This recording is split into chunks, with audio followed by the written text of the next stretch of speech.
Welcome back to the historic episode 15. While the rest of the country is focused on the national championship, the biggest news in basketball just dropped right here in the 919.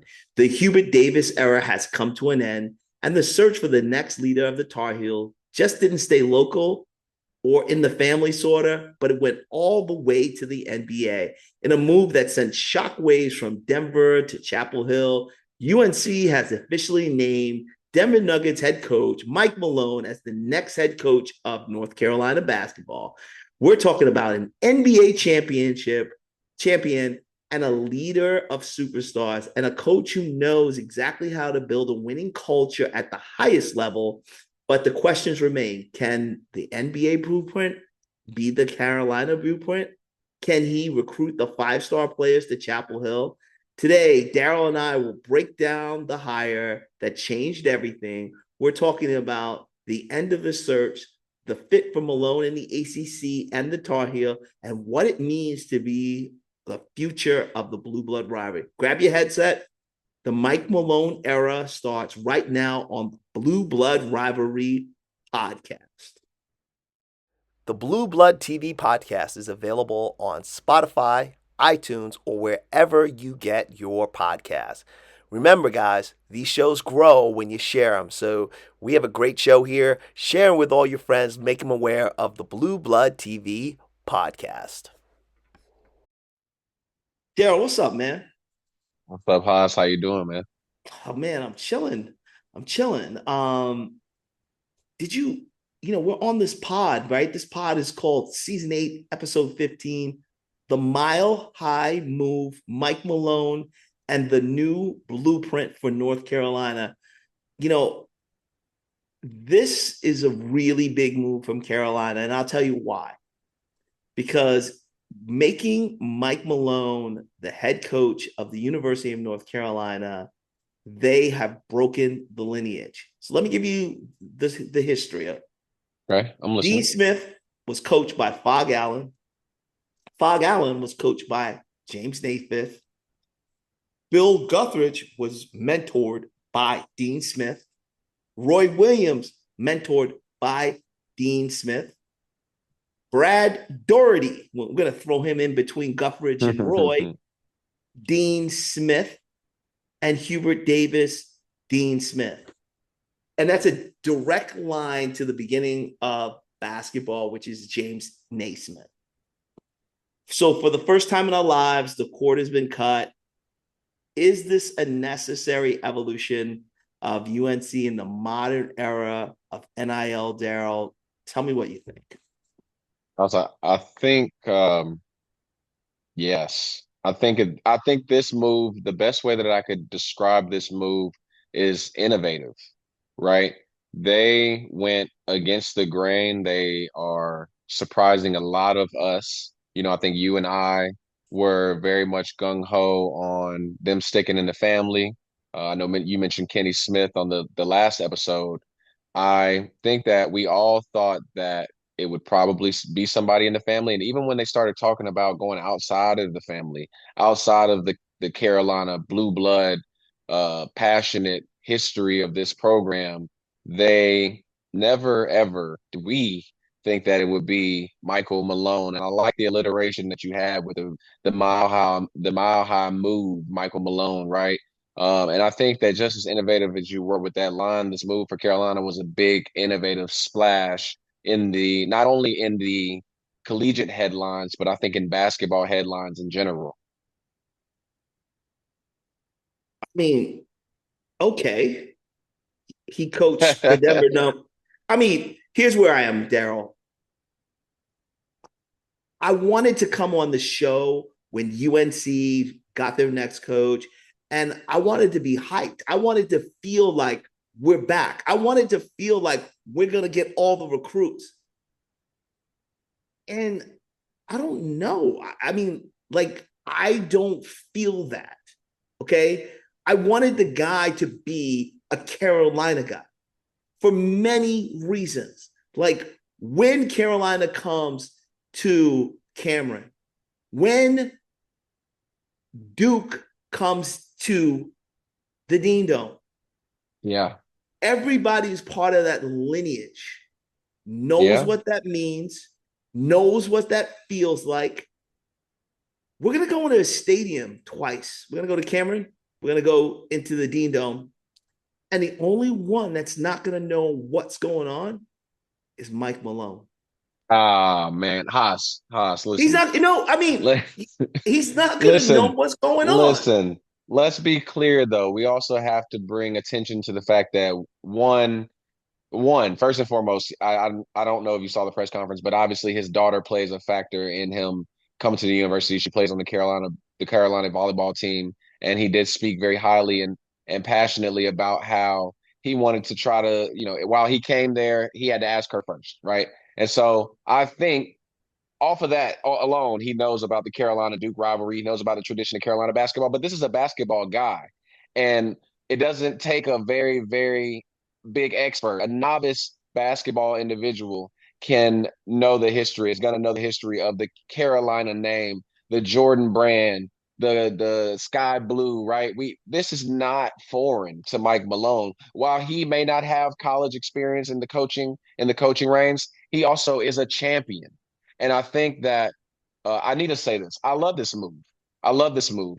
I love it for a couple reasons. One, it's just doubling down on Carolina wanting to be big cinema in this era of social media. Last year, or a couple years ago, it was Belichick, right? Last year's Bill Belichick first season at the university, big splash. And while I'm not comparing Mike Malone to the quality of coach in his respective sport as Bill Belichick, it's also a huge move because it's unexpected and it's a big name and it's a big time champion, Hassan, with NBA connections at that. So there's a lot of reasons which we'll get to while I like this move, but if nothing else, it's Hollywood. It's what Carolina expects to be It, now, it and is, that's it a is, brand. That's a it is brand. not, it is not a Hollywood move. It's Okay. Hollywood, man. It is not a Hollywood move. Okay. Let me ask you a question. Have you read, have you seen any of the comments left on this podcast? Most of the people say this is authentic. This is, you can tell that they're reporting right from Tobacco Road. You can tell that these guys are on the ground, living it, breathing it. That's why people from around the world hear our podcast, right? Because it's Okay. authentic, right? We're talking about stuff that only people who have been here understand, right? Okay. So, and if you haven't been here, now you get to go onto Tobacco Road and you get to find out what's really cooking, right? Yeah. Mike Malone does not know what a one game opportunity means in the Dean.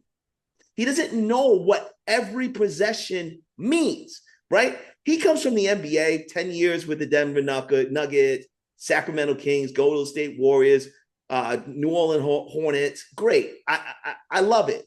But this is about every touch of the ball, every possession. This is different. And the reason why Duke Carolina is the best basketball game on earth is because every touch of the ball matters. And I'm not sure he understands what he's getting himself into. And I'm not sure that this is good for his daughter because I mean, she's having a marvelous time at UNC. And right now it's all roses and everybody's happy. But this thing could flip very quickly. I mean, Darryl, you've been here on a Well, tobacco road. You saw what happened with Belichick. This thing could flip $50 million. For $50 million, there's no downtime. And you know how many plays he has, Darryl? how many players does he have, Hassan? Zero.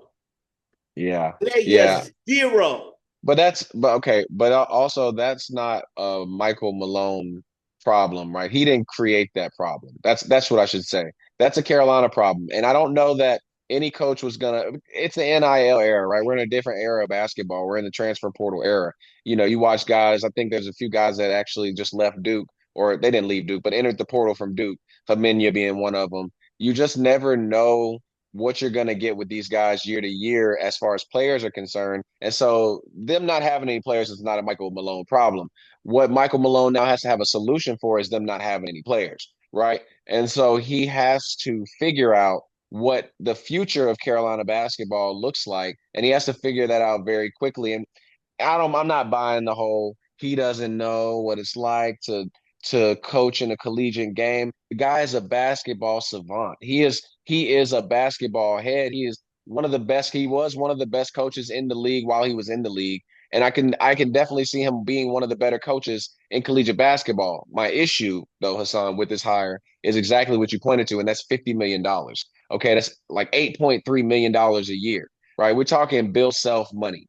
Dan Hurley doesn't even make that. And Dan Hurley just made the national championship game. So if I had a gripe about this deal, it's not the coach, it's not the selection. I love that.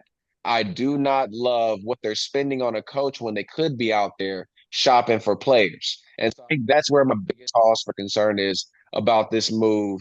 But I love the hire as far as fit for this universe. $50 million comes expectations. Okay. Like, it's the same conversation that I had about Belichick. These aren't young guys, these are older guys. And with $50 million comes expectation. There's going to be no downtime, right? So, like, I say to you, do you think Bill Belichick going up in some mom's house in rural North Carolina, Virginia, South Carolina is going to get that mom to let her son come to the school? Do you? Yeah, I don't. I I don't. think I don't. that I he don't even has think Malone. And connections. Malone is not a big name. This guy. I, This I guy is not a big name. I don't know. I mean, I guess I don't know. I don't know if I agree with these. He's not. Do you think that Kenny Smith might have been a bigger name as far as you being able to put name and face together? Sure. But when we're talking about pure basketball and NBA connections, while Mike Malone might not be a big name, the people that Mike Malone could bring with him into your house to have that conversation with you could be big names, right? And so the connections themselves, Mike Malone right now is going to sell himself, but he's also going to sell the brand, which he has the best brand in basketball, right? We're talking top three in I'm not talking college basketball. I'm talking about basketball. I'm talking LA Lakers, right? I'm talking Boston Celtics. The North Carolina Tar Heels are that kind of a brand. That by itself means a lot, but you have to have that moolah. And while he might be able to say, other guys can pay you right now, I'm going to give you what you need. I'll give you the tools that you need. I know what it takes to be at the next level and be the most successful at the next level. And I can give you longevity more than I can give you what others can give you right now. Okay, let's talk about the NBA blueprint. Okay, we agree. Mike Malone is a pro's pro. He's a pro coach, right? He coached Yeah. Jokic to a title. Do you think his NBA pedigree will actually be more attractive to five-star recruits in the NIL era than a Jerry Stackhouse who has the same daggone connections, but brings the Dean Smith connection that goes all the way back to Naismith, and he knows what it means to win the Carolina Duke game and be a Tar Heel? Do I think that he can do that more than Jerry Stackhouse? Do I think that he can do that similarly to Jerry I Stackhouse? mean, I I mean, mean, look, okay. So you get Mike Malone, right? yeah, sure. A pro's pro, right? No connection to the school, right? And then there's Yeah. this guy out here, Jerry Stackhouse. And if Will was here, he would say, "Oh, he didn't do well at Vanderbilt." Okay, you arm Jerry Stackhouse with $50 million, where he can walk around and go into the homes of every kid in the South in New York City. You think Mike Malone is more attractive to five-star recruits than Mr. Jerry Stackhouse? I think you're freaking crazy. Do I think Mike Malone is more No, attractive? answer the No. question. Yeah. No. Do I think he is? No. No. No. No. Do I think he is? No. But what I will say is that I also and this is more to your point. I think that Jerry Stackhouse would have taken this deal for $30 million. I think they could have held on to $20 I think million he would have to do. taken it for $20 million. Yeah, I think they could have done something else with their funds. While I think that Jerry Stackhouse would have been an incredible hire, and we've had this conversation before on and off camera. I think he would have been an incredible hire. I also think that doesn't detract from who Mike Malone is for this program. And I think that Jerry Stackhouse didn't. Will is right. I wish Will was here too. The stipulations, the expectations, the requirements are all different at Vanderbilt. right? We're talking about a higher level of education. No shade to But my Carolina. question is, why wasn't he even considered? Why? I mean, you know how many guys come out of Kinston, North Carolina? You don't think Mr. Stackhouse could have gone to Kinston, North Carolina, and pulled out the next Ingram, the next Yeah. Stackhouse? I mean, this is the stuff that we have to talk about. Now, why wasn't Stackhouse at? You could have got Stackhouse for half that price. Probably you got it for 10 million, probably. Okay. Yeah. And I am confident that if you gave him $50 million to go build a roster, he could go and attract the best talent in the South and in the Northeast, in the West, because he's going to connect on that couch. Yeah. Is a great name, right? You and I connect with Jerry Stackhouse. Jerry Stackhouse did some things that Carolina we still talk about today. They still play videos and they play clips. But Jerry Stackhouse was 70 and 92. Okay. And while I understand that the requirements are different, I understand fans different. I understand we're talking different terms here. He was 70 and 92 in his opportunity to prove I that he don't care. belonged, but he belonged as a coach Carolina. I mean, and I understand you don't care, Hassan, but guess what? Apparently the higher ups, the people who were most important in making selections, they cared. They Okay, cared. let's talk about optics. Let's talk about optics. John Shire comes into the Dean Dome.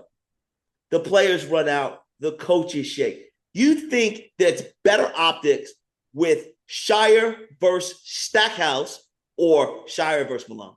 I I gotta think the ask. optics I for TV are so much better with Jerry Stackhouse. I Jerry gotta Stackhouse looks great. He's lean. He's in great shape. He's a baller's baller, and he's from the state of North Carolina.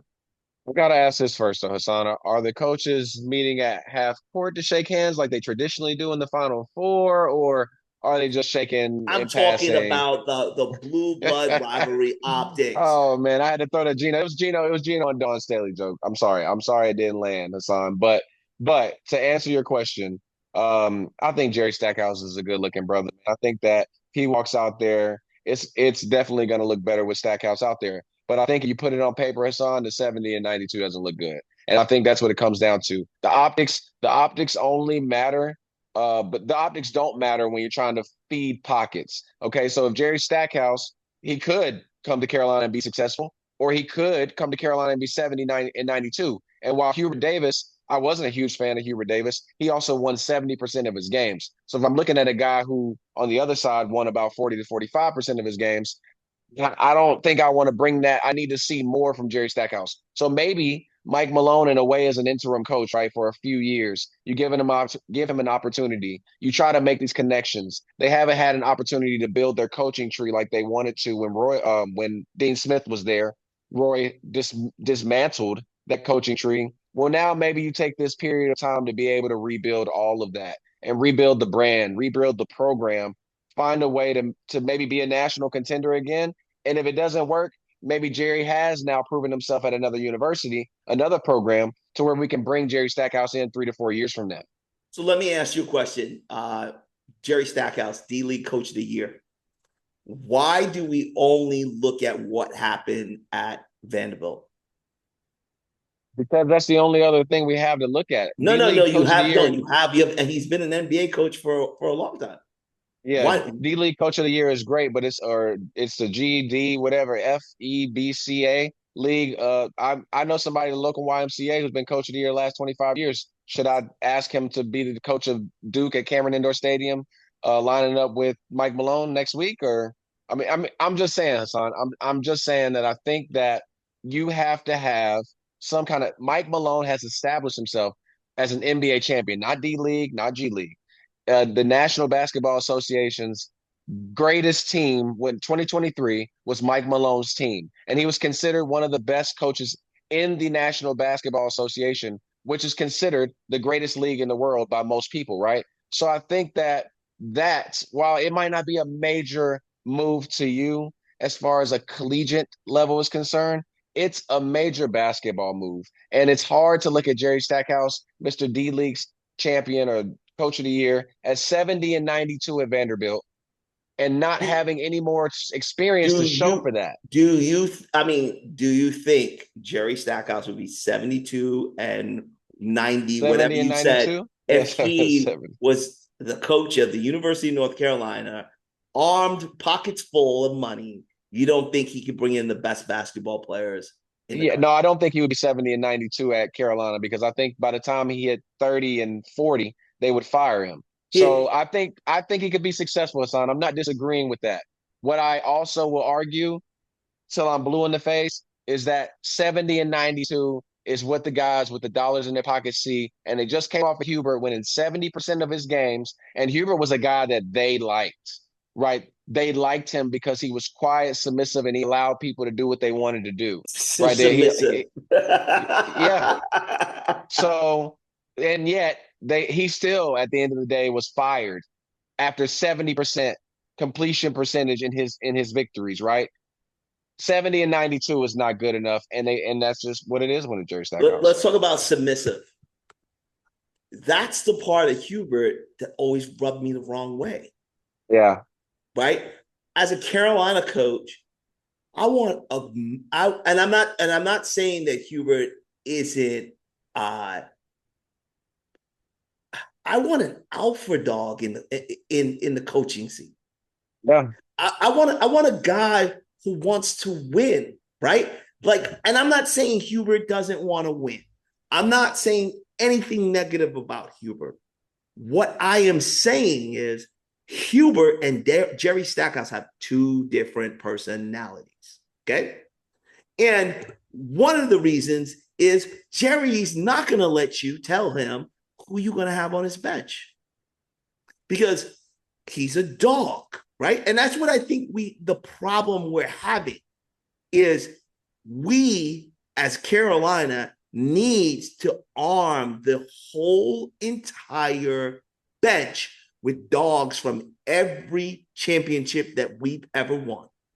Okay. And we needed a leader that says, hey, we're not going to sit back and we're not going to accept second. We're going to go toe to toe with Duke for every freaking recruit. And you know what I didn't hear in the press conference? What's that? That. I didn't hear Mike Malone say, I'm ready to battle Duke for every top recruit in the country. And that's my problem, Darryl.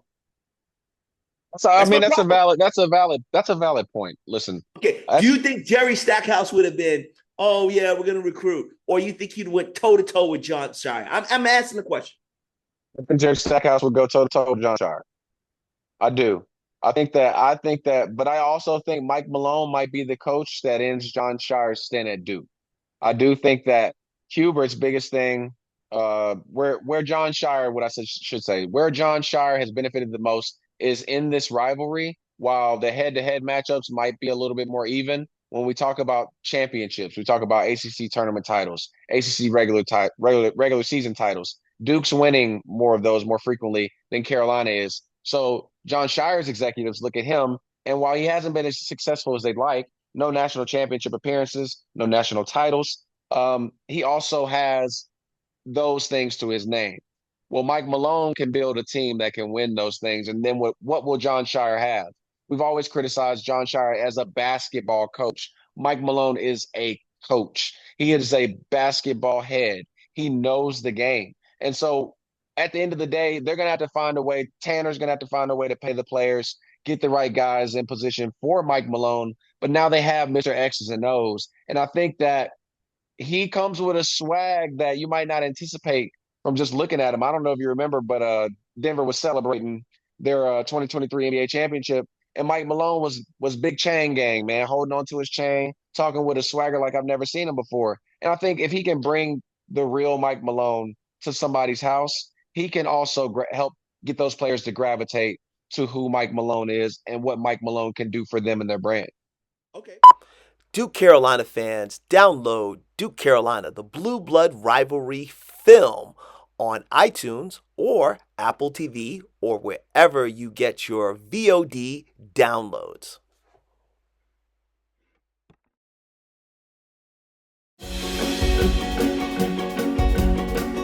Hey, Queen, come out of the room. Quinn, you know you my guy, right? I'm always putting for you. Night, when you step on the court, I step on the court too. And we in it. Only 2 games that night. It's the North Carolina game at Duke and the Duke game that's at North Carolina. When we wake up on game day, there's a knot in my stomach. We've been up since 6 a.m. this morning watching recorded Duke-Carolina games. I watched the Rivers shot about 15 times. Yeah. Rivers on his own. Yes, at the buzzer. We're here for the Duke game. And it is 10 hours and 9 minutes until game time. The Blue Devils win 85-84. Nothing better than North Carolina and Duke. It is the best rivalry in all of college basketball. Hall of Fame coaches, great players, and usually so much at stake. And that's it. Carolina's won it. The fans have as much to do with the rivalry being great as the players and the coaches. It's 5 hours before game time. Well, there's no question that the rivalry is there every day in our community. Can you imagine what it would be like around here if people didn't have it?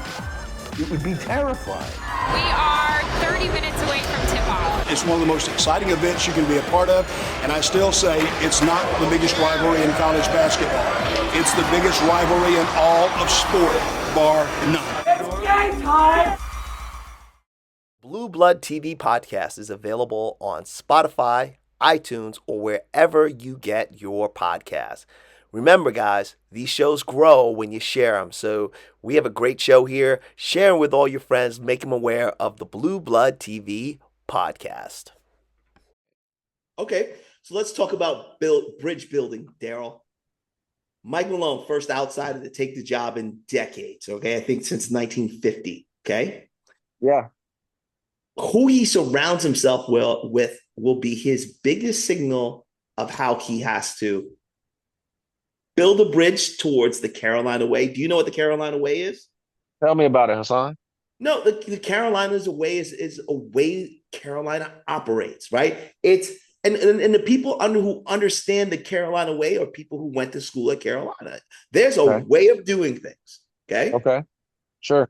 And then he's got to build this branch and this bridge to the NBA.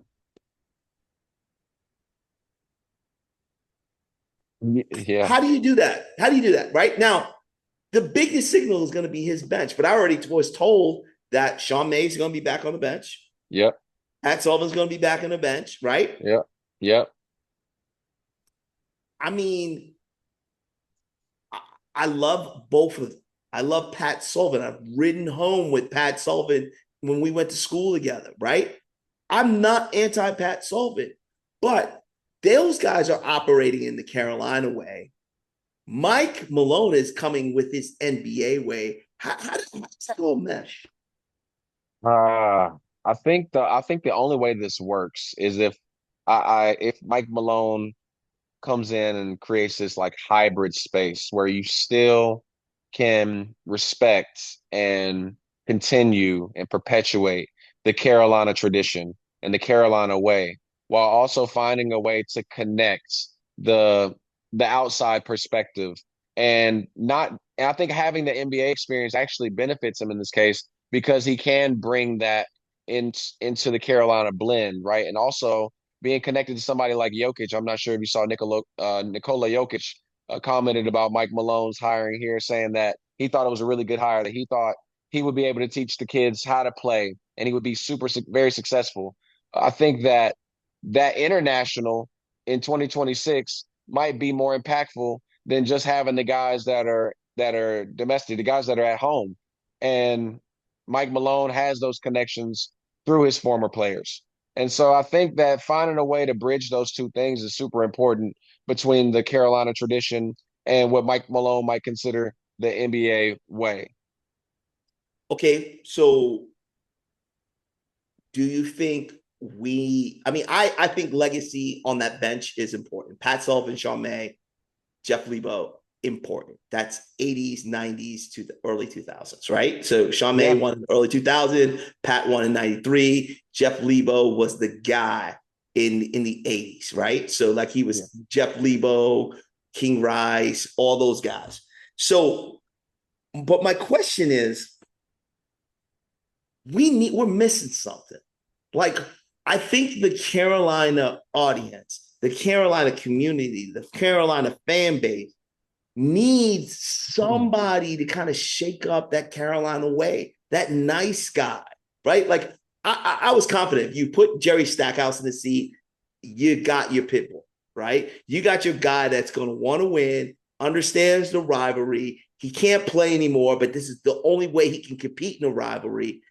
And I want a coach that wants to go toe to toe, okay? Wants to go toe to toe Shire, wants to go toe to toe with that Duke staff over there and say, hey, you know, Wendell Carter, just say Wendell Carter was back in Atlanta. That's our territory. You know, New York City, that's our territory. We're not conceding nothing. And I'm not getting that sense. And that's what I want as a fan. I don't want to concede anything to Duke. Nothing. Yeah, but son, just like any other tradition, well, most traditions, a lot of traditions, I could think about things from the 60s that we had to get rid of for good reason, right? Maybe sometimes things just run their course.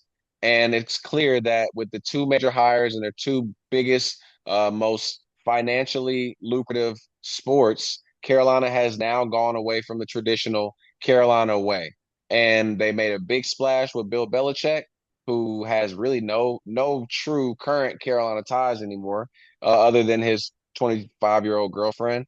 And they now have now have Michael Malone, who also has a daughter, somewhat ironically similar to the age of Bill Belichick's girlfriend. So I think that really this is a statement from the university, a statement from the athletic department that we want names, and NIL is gonna feed into us paying big name coaches to come in and bring in big name guys.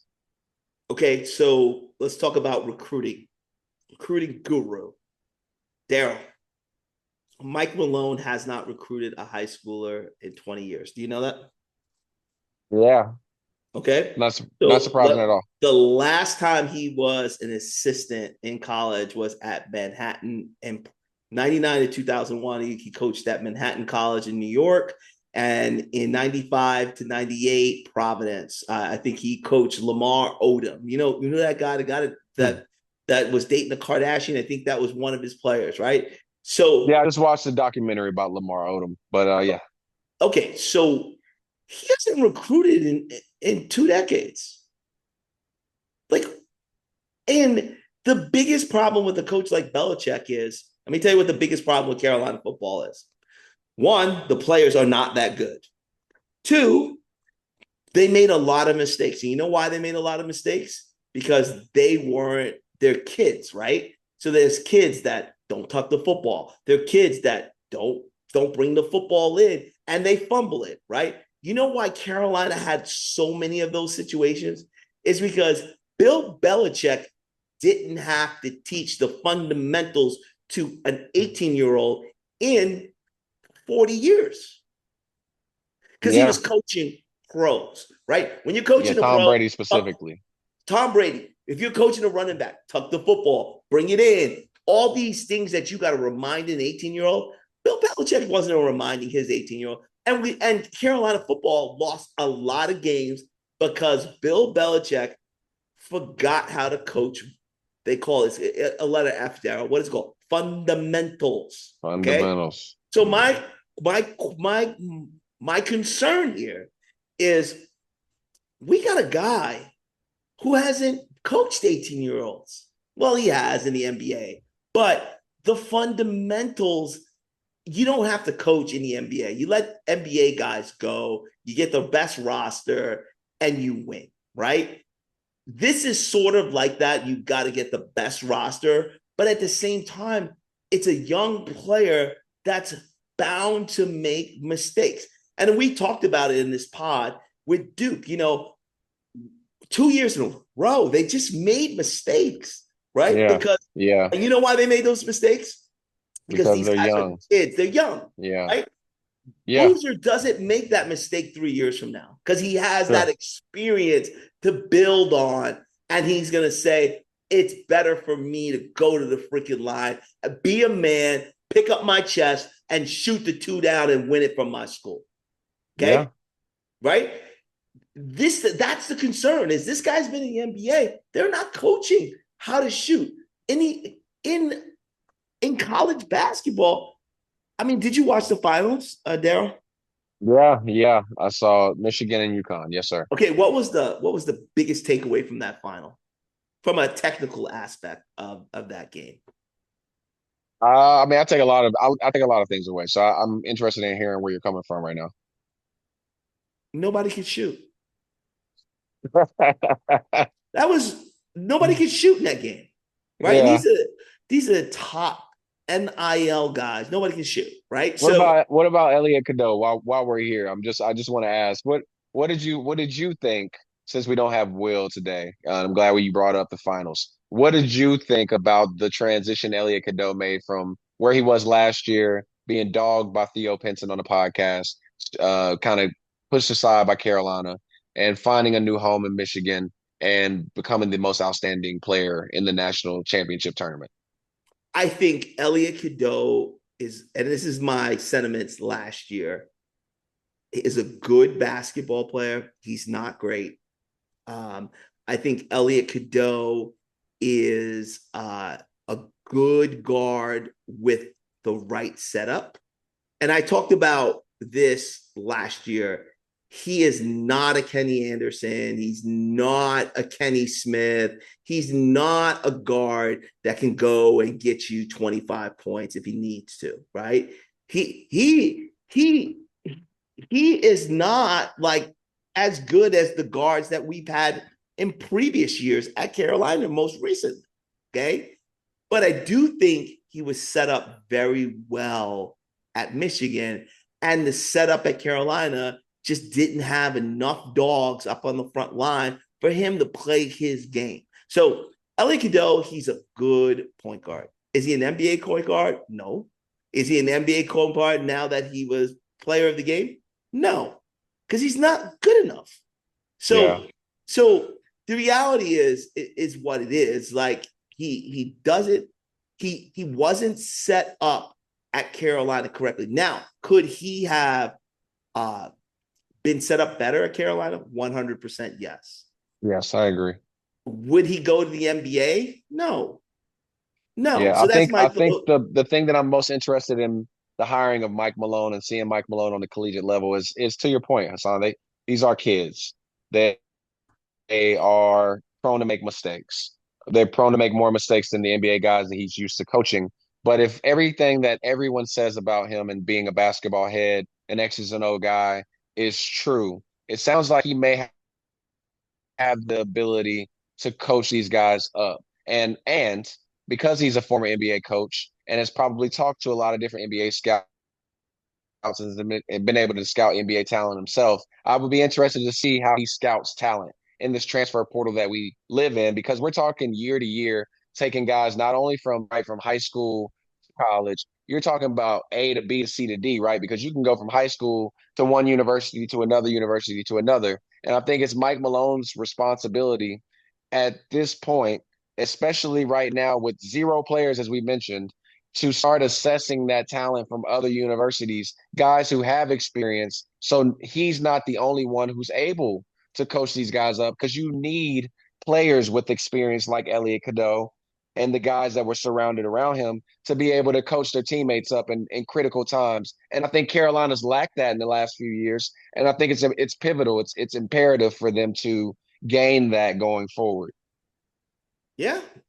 Okay, so Darryl, rivalry is reset. Mike Malone is in the coaching pocket. Okay, give me the perspective of a Duke fan. You've spent years scouting the Carolina family, the coaching style, and from a Duke perspective, are you more terrified of Mike Malone being there, or would you be more terrified if Jerry Stackhouse was the coach? And give me your honest tobacco road. I'm not. For the sake of Mike Malone, I'm not even going to compare it to Jerry Stackhouse. We're not even going to say just Jerry Stackhouse, because I think that it could be Jerry Stackhouse. I think that I would have a different feel if I were looking at Kenny Smith across the way.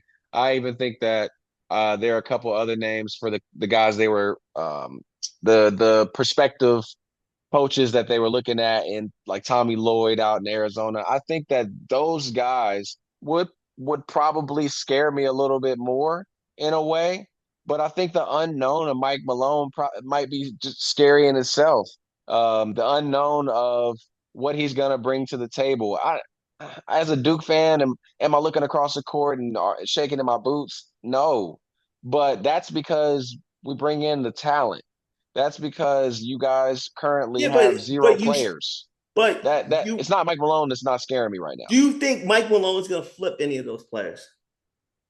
I think he could. I think he could. Yeah, I do think he could. I think that whoever they threw to the seat was going to have this problem. Again, when I said earlier, while Mike Malone has to have the solution, he didn't create the problem, right? It's not his fault that they're in the situation they're in, but I do think he's the guy for the job when it comes to creating a solution.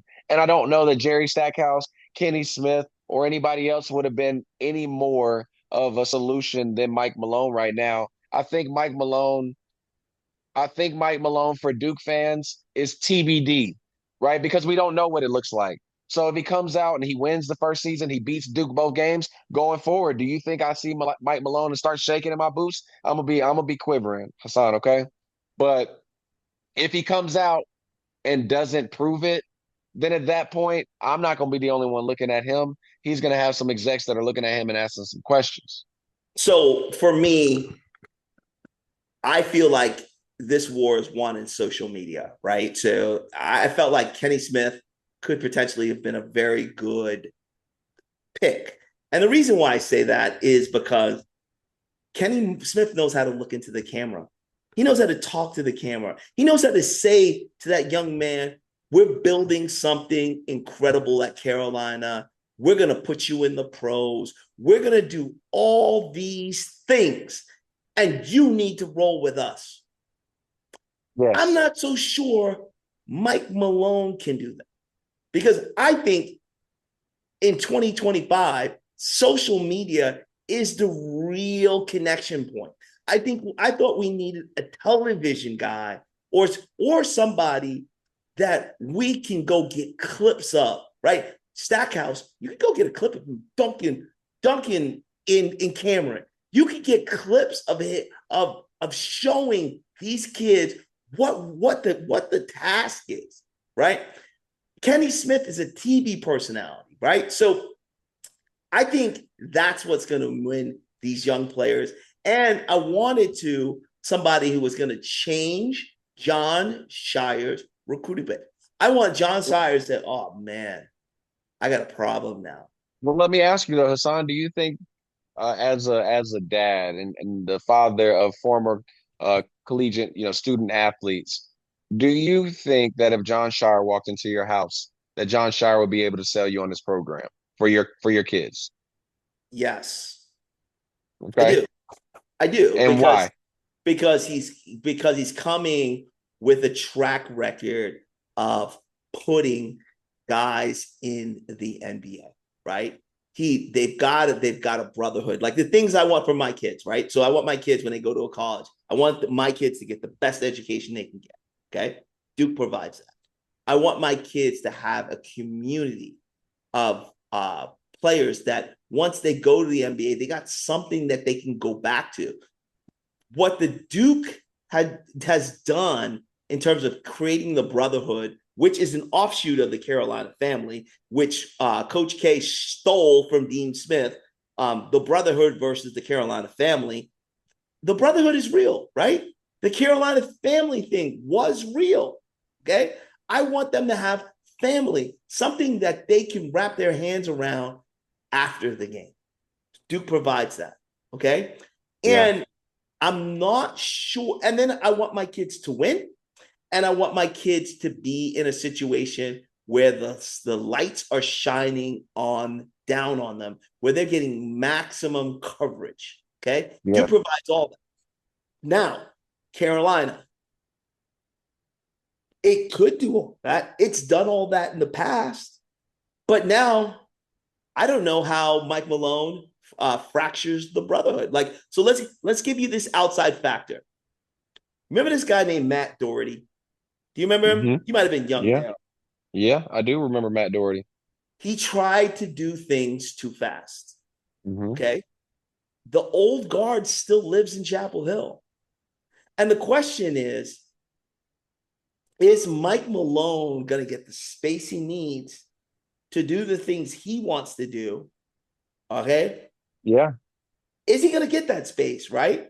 Because the old guard, no matter how much they back up, they're going to be there. They're going to understand the Carolina way.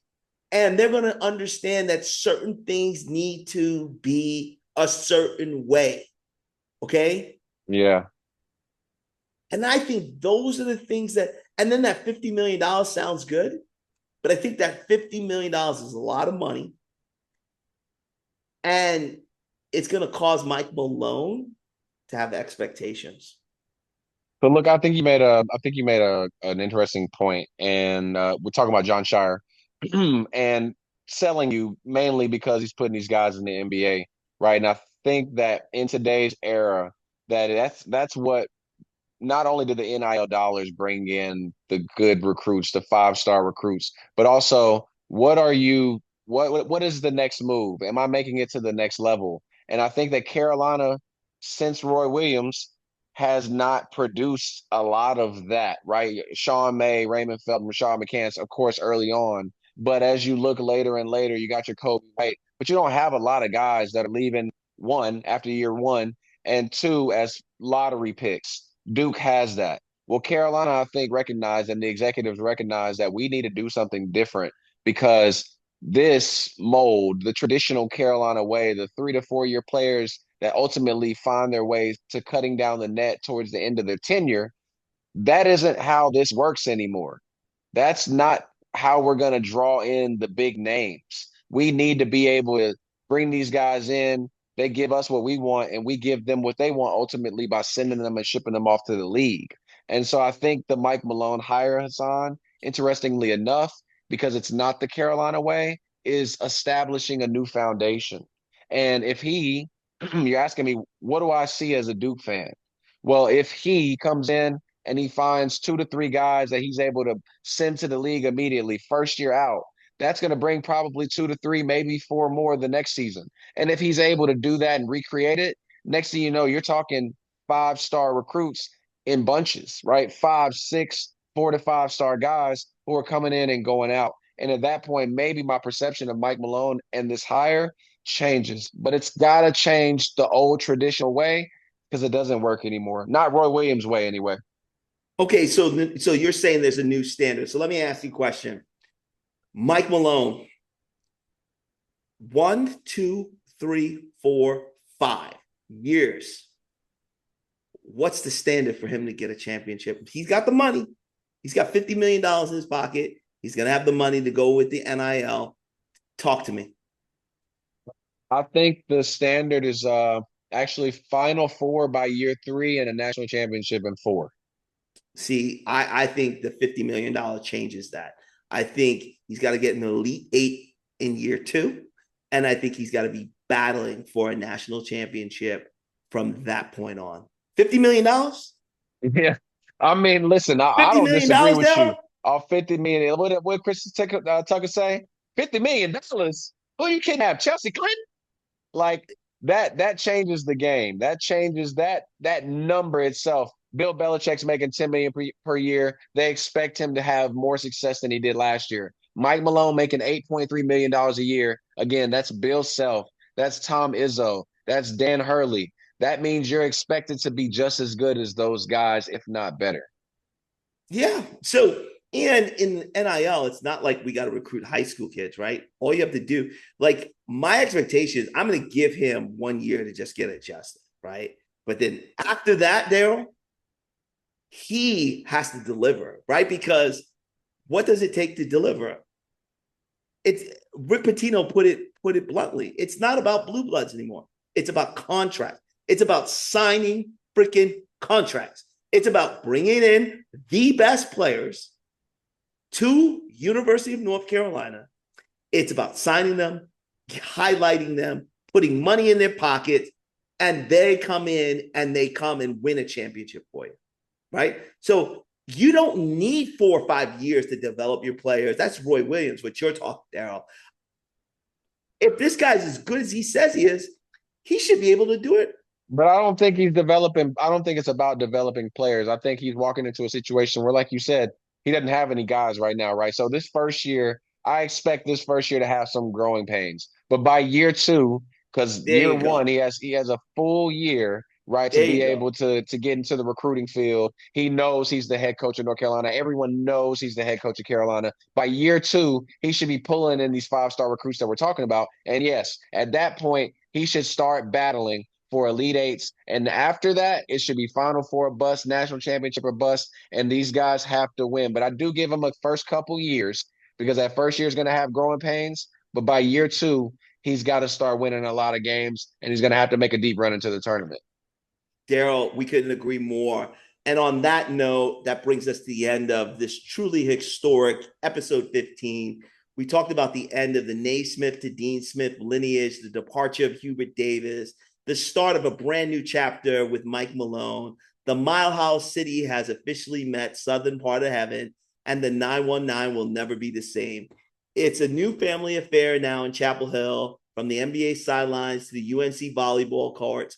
We're going to watch closely to see Mike Malone rounds out his staff and how the Carolina family reacts to an outsider holding the keys to the castle. If you enjoyed this deep dive with Darryl and I, make sure you subscribe on Spotify, Apple Podcasts, or wherever you get your hoops fix.